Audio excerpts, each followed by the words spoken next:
LG전자가 며칠 사이에 정말 심하게 흔들렸습니다. 얼마 전까지만 해도 분위기는 완전히 달랐습니다. 냉장고, 세탁기, 에어컨 파는 회사로만 보던 LG전자가 갑자기 로봇주다. 피지컬 AI 수혜주다. AI 데이터 센터 냉각주다. 전장주다. 이런 식으로 한꺼번에 재평가를 받았습니다.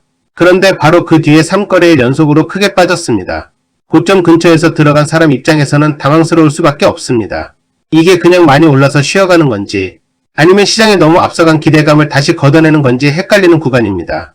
먼저 LG전자가 왜 갑자기 이렇게 주목받았는지부터 봐야 합니다. 원래 LG전자 하면 많은 분들이 가전을 떠올립니다. 냉장고, 세탁기, 에어컨, TV 같은 것들입니다. 이 사업이 약한 건 아닙니다. 오히려 LG전자의 기본 체력은 여기서 나옵니다.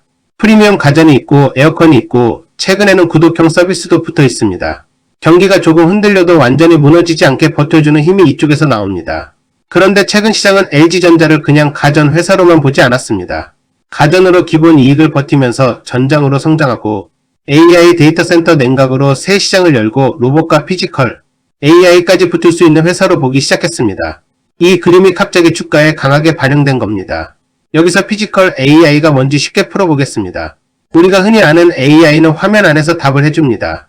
질문하면 글로 답하고 이미지를 만들고 문서를 정리합니다. 그런데 피지컬 AI는 화면 안에만 있는 AI가 아닙니다. 실제 세상에서 몸을 가지고 움직이는 AI입니다. 예를 들어 식당에서 음식을 나르는 로봇이 있다고 해보겠습니다. 예전 로봇은 정해진 길만 따라갑니다. 앞에 사람이 있든 의자가 조금 움직였든 바닥에 물건이 떨어졌든 정해진 규칙 안에서만 움직입니다. 그런데 피지컬 AI가 들어간 로봇은 주변을 보고 판단합니다. 사람이 지나가면 멈추고 길이 막히면 돌아가고 물건 위치가 바뀌면 다시 인식합니다. 공장 안에서도 마찬가지입니다. 작업 순서가 바뀌거나 동선이 꼬이면 로봇이 상황을 보고 움직임을 조정하는 쪽으로 갑니다. 쉽게 말하면 예전 로봇은 시킨 대로 반복하는 기계에 가까웠고 피지컬 AI는 주변 상황을 보고 판단하면서 움직이는 기계에 가깝습니다. 이게 왜 LG전자 주가에 붙었냐가 중요합니다. LG전자에는 로봇 하드웨어 쪽 기대가 있습니다. 여기에 LGCNS가 로봇을 학습시키고 운영하는 플랫폼을 내놓으면서 시장이 LG그룹 전체를 하나의 로봇 생태계처럼 보기 시작했습니다. 로봇을 만들고 로봇을 학습시키고 공장이나 식당이나 물류 현장에 넣고 그걸 관리하는 그림입니다. 또 베어 로보틱스 같은 서비스 로봇 쪽 연결도 시장이 좋아하는 재료입니다. 여기서 베어 로보틱스는 식당이나 호텔 같은 공간에서 쓰는 자율주행 서비스 로봇 쪽 회사라고 보면 됩니다. 그러니까 시장이 본 그림은 이겁니다. LG전자가 단순히 가전만 파는 회사가 아니라 앞으로 실제 공간에서 움직이는 로봇과 피지컬 AI 시대에 올라탈 수 있지 않느냐는 기대입니다. 여기까지는 주가가 오를 만한 이야기입니다. 문제는 그 기대가 너무 빠르게 주가에 들어갔다는 겁니다. 다음은 AI 데이터 센터 냉각입니다. 이 재료도 요즘 시장이 굉장히 좋아합니다. AI 데이터 센터는 전기를 엄청나게 먹고 열도 많이 냅니다. 엔비디아 그래픽 처리 장치가 많이 들어간 서버는 발열이 큽니다. 열을 제대로 못 잡으면 성능이 떨어지고 장비 수명도 줄어듭니다. 그래서 데이터 센터에는 냉각 장비가 필요합니다. 여기서 LG전자의 냉난방, 공조, 칠러 기술이 주목을 받은 겁니다. 칠러는 쉽게 말하면 대형 냉각 장비입니다. 집에서 쓰는 에어컨하고 똑같다는 말은 아니지만 큰 틀에서는 열을 관리하는 기술입니다. 시장은 이렇게 연결했습니다. AI가 커진다. 데이터 센터가 늘어난다. 데이터 센터는 열이 많이 난다. 그러면 냉각 장비가 필요하다. LG전자는 냉난방과 공조 기술이 있다. 그러면 LG전자도 AI 인프라 수혜주로 볼 수 있지 않느냐. 이 흐름 자체는 말이 됩니다. 다만 주식은 여기서 끝나지 않습니다. 시장은 곧바로 다음 질문을 합니다. 실제 수주가 얼마나 되느냐? 마진은 얼마나 좋으냐? 올해 실적에 얼마나 반영되느냐?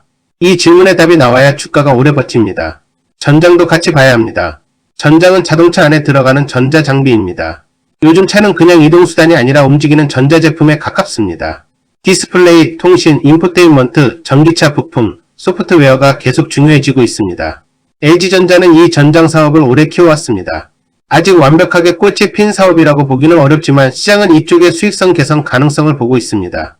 가전으로 기본 이익을 지키고 전장으로 성장성을 만들고 냉각과 로봇으로 새 프리미엄을 붙이는 그림입니다. 이렇게 보면 왜 LG전자가 급등했는지는 이해가 됩니다. 그런데 왜 바로 3일 만에 크게 빠졌냐? 제일 큰 이유는 주가가 너무 빨리 올랐기 때문입니다. 좋은 재료가 여러 개 붙은 건 맞습니다.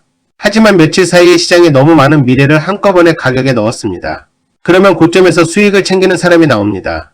뒤늦게 들어온 사람은 조금만 밀려도 불안해지고 그 물량이 다시 매도를 부릅니다. 여기에 공매도와 단기 차익 실현까지 붙으면 하락이 생각보다 빠르게 나옵니다. 여기서 오해하면 안 되는 게 있습니다.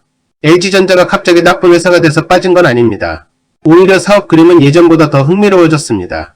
가전, 전장, 데이터 센터 냉각, 로봇, 피지컬 AI까지 연결되는 그림은 분명히 매력적입니다. 하지만 주가는 그 그림을 너무 빨리 반영했습니다. 처음에는 시장이 이야기를 샀습니다. 이제는 숫자를 요구하는 단계로 넘어간 겁니다. 로봇 매출이 실제로 얼마나 커지는지, 피지컬 AI가 LG전자 실적에 어떤 방식으로 붙는지, AI 데이터 센터 냉각 수주가 얼마나 나오는지, 전장 이익률이 얼마나 좋아지는지, 이게 확인돼야 다시 주가가 힘을 받을 수 있습니다.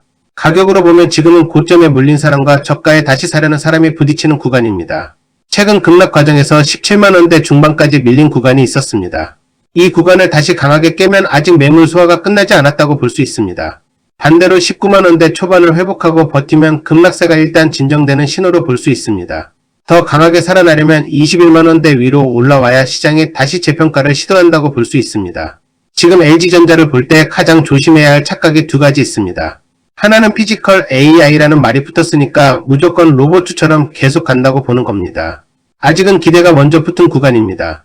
실제 매출과 이익은 더 확인해야 합니다. 또 하나는 3일 급락했으니까 재료가 완전히 끝났다고 보는 겁니다. 이것도 너무 빠른 판단입니다. AI 데이터 센터 냉각, 전장, 로봇, 피지컬 AI 방향 자체는 시장이 계속 좋아할 만한 재료입니다. 지금 LG전자는 끝난 종목이라기보다 시장이 너무 빨리 붙여준 AI 프리미엄을 다시 깎아보는 구간에 가깝습니다. 결국 질문은 하나입니다. LG전자가 정말 피지컬 AI와 로봇주로 재평가받을 수 있느냐? 가능성은 있습니다. 하지만 가능성만으로 계속 가기는 어렵습니다. 이제는 말보다 숫자가 필요합니다. 로봇 매출, 데이터 센터 냉각 수주, 전장 이익률, 가전의 이익 방어력, 이 네 가지가 앞으로 LG전자 주가를 다시 결정할 가능성이 큽니다. LG전자가 다시 강해지려면 피지컬 AI라는 멋진 단어보다 그 단어가 실제 돈으로 바뀌는 장면이 필요합니다.